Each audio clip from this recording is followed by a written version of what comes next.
What is poppin', yo? Welcome back to another YouTube video, and today we're taking a look at a movie that I've seen advertised on buses, in cinema, just on Instagram and TikTok, which I wanted to watch, but I kind of forgot about because I haven't been going to the cinema as much lately, so I haven't been watching as many movies. But if you've been watching the channel for a while, you know I'm on a movie binge right now, watching at least one anime or one movie a day to prepare for the next few days of videos and film review, anime review, show review, and game review. But today we're taking a look at No Hard Feelings, which made it into the top 10 in the UK on Netflix. So that is where you can watch it. I recently watched this. I watched it alone, didn't watch it with my girlfriend, nor my roommate. And yeah, let's pretty much get into it. It does star Jennifer Lawrence, and it is an 18 plus movie, I do believe. I could be wrong, but I do expect it to be 18 plus due to the nature of this movie. But as always, let's listen to Google because we always need to hear what Google has to say. So, on the brink of losing her childhood home, a desperate woman agrees to date a wealthy couple, introverted and awkward 19-year-old son. However, he proves to be more of a challenge than she expected, and time's running out before she loses it all. That's what Google says. That is like the synopsis, the sort of blurb that you read on the back of the book. Blurb is a stupid word. I don't like the word blurb. It is, I don't know, it gives me the ick. It cringes me. But speaking of ick, let's get into the movie. So this movie starts out with Jennifer Lawrence, also known as our main character, Maddie. And she is living in her childhood home, living in her family home. Her mother's dead and her father left her when she was young. And she works at a bar and she's getting her car towed away. She tries to stop it, but ultimately fails. She tries to steal it back, ultimately fails. She goes to work at a bar job and she yells at a customer, obviously having a shitty day. And she talks to her co-workers on her break, saying, hey, she needs a car. They see an ad by these two couples, so she continues to rollerblade around the sort of town, the city, the beach area, and go to talk to them. And they are very overbearing parents, and they talk to her saying that they can't know, like he can't know about their involvement, and she has to go to the dog place to try and seduce him and make it form naturally.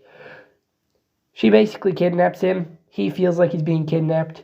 She's in a van with like a bunch of traps and machetes, so understandably he shits himself and sprays her with pepper spray.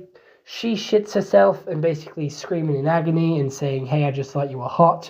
They agree to go on a date the next day. They go to a bar, have a drink. Then they go on another date, a day out date, because he doesn't want to fuck. So they go out for a day, spend each other time together. They go laser quest, go arcade, go meet the nanny, which is a dude, and that's like supposed to be a big old joke. They also skinny dip a little bit, get their clothes stolen. She fights people naked. They then continue to go out the next night for a date night, like a dinner at a fancy restaurant. He plays the piano. He's getting a lot more confident as this goes on. He then goes to a party because they have an argument. He takes like a ibuprofen after drinking, which makes him throw up. And basically, he forgives her straight away. Then they go and like he's basically saying to his parents that he doesn't want to go to college and he wants to learn how to drive. So he gets in the Tesla and turns it on, which disconnects the call from the dad's phone to the Tesla. And basically he finds out that she's only dating him for the car. So, yeah, that causes trouble. He books them in for a dinner date with the parents. Very awkward. And they basically... They go to have sex, but he just jizzes on her thighs. Like, literally, you know that Barry Allen meme? I jacked you off at, like, supersonic speed so it looked like you ejaculated at just a woman's touch. That's basically what he did. And they then send her away. She realizes that, hey, she's only been staying in that house because she's waiting for her dad to come back and say sorry. Severe daddy issues, which she just magically gets over. Sells the house, fixes up the car, which the dude broke because he's in like an anger mode. Adopts a dog and then takes him to college and moves to California.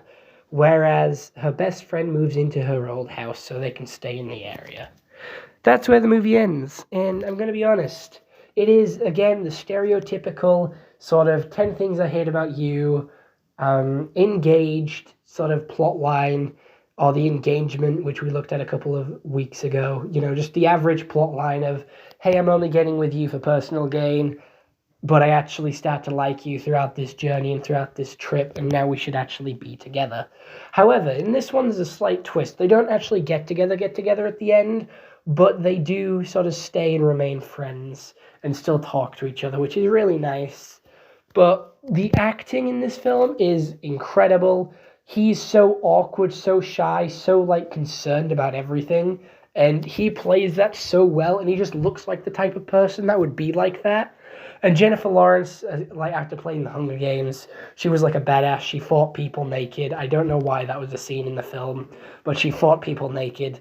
And yes, you could see everything. Yes, I am very concerned and very confused of why she agreed to that. But anyway, continuing. She's like a badass after playing the Hunger Games, and she is very attractive, so she fits the role here. And she is significantly older than him, so it does sort of feel like a motherly relationship, especially when she starts bouncing him on her knee. I felt very awkward in that moment because it just felt very motherly and less like a relationship. Anyway, continuing on from that, I don't want to remain on that sort of area for too long. So, the acting, brilliant. I love how awkward he is, and I related to him a lot because he is an anime watcher, a gamer, a toy collector, and he's socially anxious, and he itches when he gets anxiety. Honestly, everything that sparks me, and I'm going to be honest, I was very upset with how much I connected with this character and sort of saw myself in this character, and now I know how people see me, and I hate it, and it made me really upset. This movie had me laughing, had me crying. It got me very much in the feels. So there was a lot of hard feelings. I was hitting those feelings and I was hitting them hard. I was very happy. I was enjoying watching them spend time together.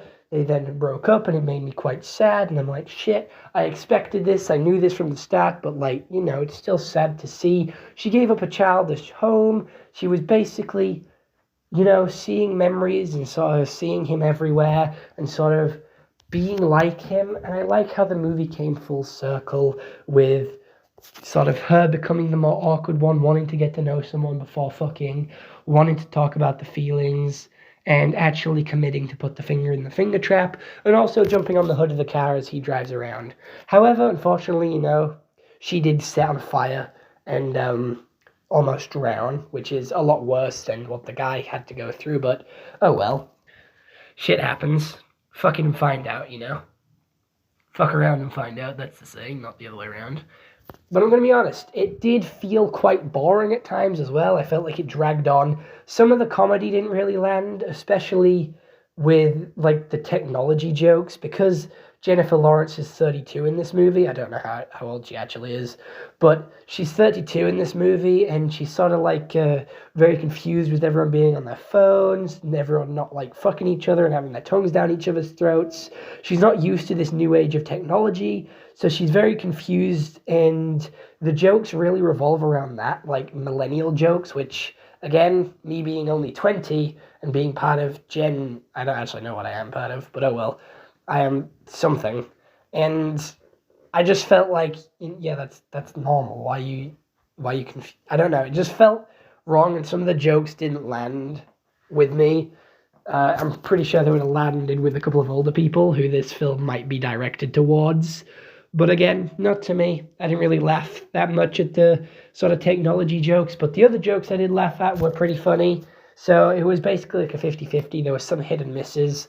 The joke with the nanny being a dude, I didn't really get either.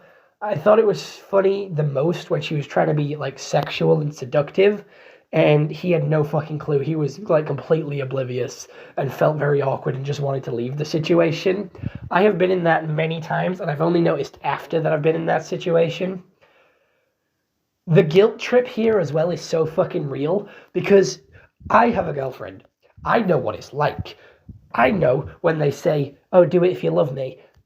And then if you don't do it, you're a dick and they fall out with you. But if you don't want to do it because you have social anxiety, she forced him to play the piano in that popular restaurant. It was manipulation to its fucking finest. Do it for me. Do it because you love me. Go fuck yourself. No, I don't want to play the piano.